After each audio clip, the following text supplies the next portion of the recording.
രാഹുൽ ഈശ്വറിന് ഇന്നും ജാമ്യം ലഭിച്ചില്ല. പകരം പോലീസ് കസ്റ്റഡിയിൽ വിട്ടു. പീഡനക്കേസിൽ മാങ്കൂട്ടത്തെപ്പോലെ പ്രത്യക്ഷത്തിൽ തെറ്റൊന്നും ചെയ്തില്ലെങ്കിലും സ്വന്തം നാവും അമിതാവേശവും ചതിച്ച് ജയിലിൽ കിടക്കേണ്ടി വന്ന ആളാണ് രാഹുൽ.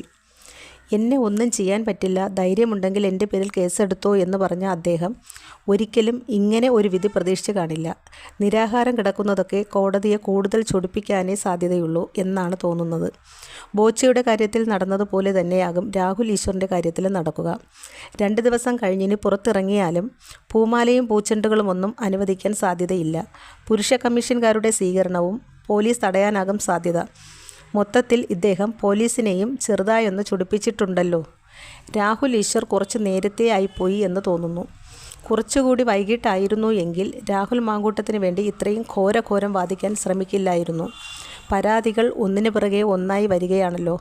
ഈ ഘട്ടത്തിൽ ആയിരുന്നു എങ്കിൽ ഒരു പക്ഷേ അദ്ദേഹം ഇങ്ങനെ വികാര കസർത്ത് നടത്താൻ മുതിരില്ലായിരുന്നു. എങ്കിൽ പാവം ജയിലിലും ആകില്ലായിരുന്നു.